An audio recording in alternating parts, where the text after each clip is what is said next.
because a lot of the guys who grow up MMA, I feel like are very pattern based. They, because you jump right into technique, instead of like movement. Dude, one of the biggest holes that I see in MMA is the lack of movement, just what you're talking about.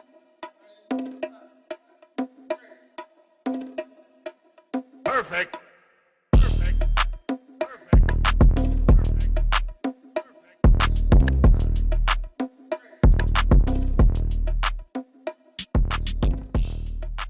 So obviously Oliver fights in MMA. Right. Did Oliver fighting in MMA change your style in any way, or did your style influence Oliver to get into MMA? Well, I guess it could be both. I'll let you talk. Interesting. Well, so Oliver's professional MMA career influences me in the way that I see what I do better when I look at him applying it in his fights. Sure. Because I don't have that same pressure testing in my regular day-to-day training. I'm not getting thrown into the water with the sharks, like he is, right? Fighting these beasts on a regular basis. Right. And he will try things on me when he's not training to see how would I do this, how would I do that. Mm-hmm. And we'll kind of bounce ideas off of each other. And that helps me in my process of discovery, seeing what I do in a new light. Sure. So for me, it has been a great learning process to be by my brother's side when he goes through this journey of a professional MMA career with all its ups and downs, right? So I've actually learned a lot about what I do just by observing and helping him do what he does. Sure. Yeah. I mean, you got to do what he do, right? Yeah. No, that's awesome. Gotta do what you gotta do. and it's been incredibly cool to watch him go through that whole thing. And I'm sure everybody here appreciates you documenting that. It's super fun to kind of see one of our own, in a way. Yeah. Obviously, he's your brother, but we kind of all feel like he's part of like the karate family. Yeah. Go through this process. It's really cool. Yeah, and I try to get him to use more of the classical karate techniques in his fights. Yeah. Like I would love to see him do some like classic uraken, the back fists or stuff like that. But somehow I'm not sure he has the courage to always do those weird things because he wants to stick to his guns and do what he knows best. But I'm trying to kind of poke at him and see, hey, could you try this, try that? Hey, give it a back But of fist. Course, I don't want him to get knocked out either. So, it's a thin line.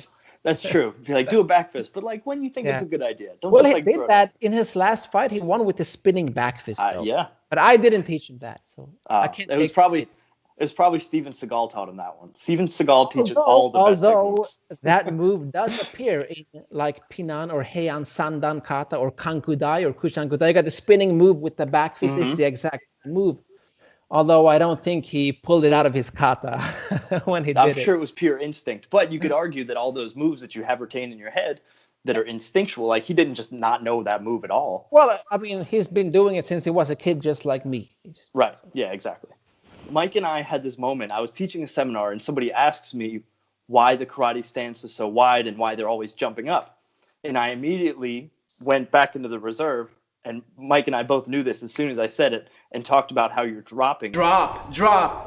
In levels. I thought that was really cool how that was both a moment. Mike and I had never really talked about that kind of aspect, but it was so cool because you've been able to drop the knowledge like that. That it's the bouncing. And I'd love for you to explain it here because you're going to be able to do a better job than I am of explaining the karate movement and how the stance is a little bit wider when you see it in sport especially and how it feels like they're constantly just going like this. And I'd love for you to explain that. So when you see karate fighters, especially in the modern sports fighters, it looks like they're bouncing, right? But what you're actually doing is you're dropping. You're dropping until you can use that ground reaction force to propel into the target. And you're aligning your neuromuscular relaxation with the gravitational force and then just redirecting that into your opponent. I know some of these words. And we have tons of drills and exercise for this. This is something that I teach at my seminars. I got like 24 different seminar topics that I teach, and this is one of them. I did this the last time at the Karate Nerd Experience 2017 in Boston. And those videos are online if anybody wants to go ahead and watch them. It takes a lot of energy to constantly jump up and move your whole body mass away from the earth.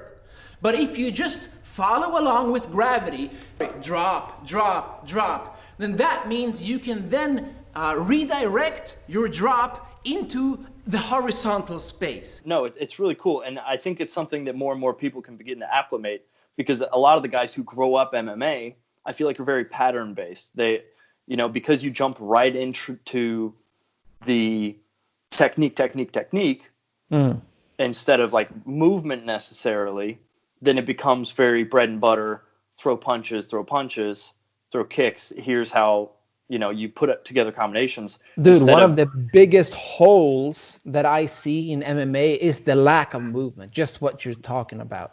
Right, yeah. Because what they do is they combine different martial arts. They do Thai boxing with small gloves when they're standing up. Then when they get on the ground, they start doing Brazilian jiu-jitsu. When they're against the cage, they try to do some kind of wrestling hybrid. But there's a lot of stuff that falls between these cracks, right?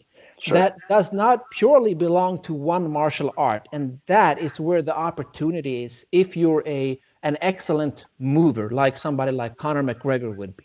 Sure. Yeah, no, I agree. I think that the best people who are coming out right now are the people who break those patterns of the movement and kind of implement other styles. Like they have a little bit more Taekwondo movement, or they have a little bit more karate movement. Karate, that's fine. Or they're just understanding the issue that people are having with, as Conor once said, you're too easily hit. And you got to like figure out how to move around in an efficient way that like is efficient for the breath, but also is not as predictable. Right. Being able to come in and get out really fast is something that I think karate really does well. Yeah, that's true. Makes a great sidekick. What makes a great sidekick? Well, one, landing it, or two, being able to push through it even if it doesn't land. Actually, I'll make that my answer. Being able to move somebody, whether or not you make contact with the body itself. You mean, so where would you make contact? If you just kick in thin air, you're not going to move anybody. Sure. Contact with the arms, right? For example, like not contact with the specific target that you have in mind, like the ribs or the body or anything like that. Hashtag sidekicks don't work. Yeah. No, for me, is that a great thing? Yes, it is a thing. Who in the right mind would say that a sidekick doesn't work? It's no like idea. One of the most powerful kicks in history. Right. Yeah. And the spinning back kick, that's even more powerful, I think. Spinning back kick is... Depends on if you do this shuffle step with the sidekick. A good sidekick for me is something that is powerful enough that it doesn't matter if you connect with the thing you want it to connect with. It just keeps distance and or throws somebody on their butt. Yeah. For me. Yeah. The problem with sidekicks is that, if somebody just sidesteps a little bit, you might miss completely. I just hate when that happens. Yeah, you're so exposed after that.